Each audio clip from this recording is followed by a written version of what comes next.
Well, we are here with the man, the myth, the legend, Kevin Kraft, who is back from Mississippi, qualified for final stage of Q School out in Scottsdale in just about 2 weeks. So if you haven't watched our podcast, our interview when he was going down to Mississippi, make sure you check that one out. But Kevin, if you could give us a little update about how the rounds went and what your takeaways are and how the preparation is going to go moving forward into the final round.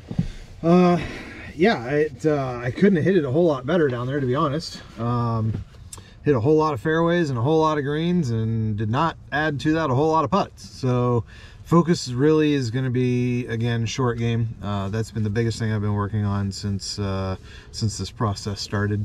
I'm striking the ball very well. I just have to trust that it's, just keep doing what it's been doing. No reason for it not to. I leave Saturday, so it's not like I got to hold on to this all that much longer, which is great. Weather hopefully will be a little bit warmer. I don't think it's going to be hot there, but I think it's going to be in the 60s anyway. So for me, it's just, again, mental preparation. I got a good break. I was first alternate and really wasn't sure whether that was going to get it done or not. And I didn't have to wait long. The tournament wrapped on Friday and I got the call on Tuesday. So it's nice to be in. It's nice to know that I'm in. It's nice to be able to prep and get ready. So it's staying positive, understanding that the process with the putter is, I'm rolling good putts. They're just not going in. So it's trying not to hit the panic button. Sometimes when you're not striking the putts the way you want or not getting the putts to go in, you start adding pressure to the rest of your game, and I definitely don't want to do that. I feel like I'm striking the balls really super well, and I just have to let it happen.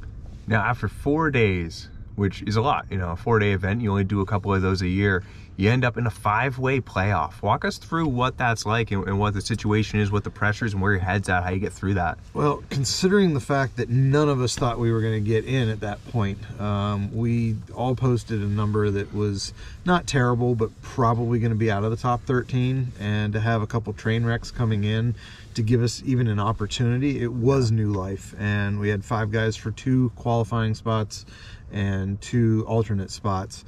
And it's, you have to play good, right? You have to hit good shots. And I had it all in my hands. I had 7 feet for birdie on the first playoff hole, and like everything else, it burned the top edge, went a foot by, and so I make par.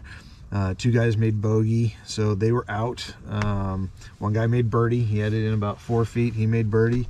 And so it was me and another guy, actually a guy that I'd played with all day, and we went out and he birdied the second hole on me. So, I didn't lose it. Yeah. I got beat, and I'll tip my cap to anybody that beats me. That's fine. So he got the last qualifying spot and I was alternate, and the guys from the Champions Tour that were there, the officials, were like, hey, there's a decent chance you'll get in. They've had some withdrawals already. And he said, for sure, you want to make sure you're out there. So I'd already gotten my ticket to go out there, and then I got the call. So the playoffs are always stressful.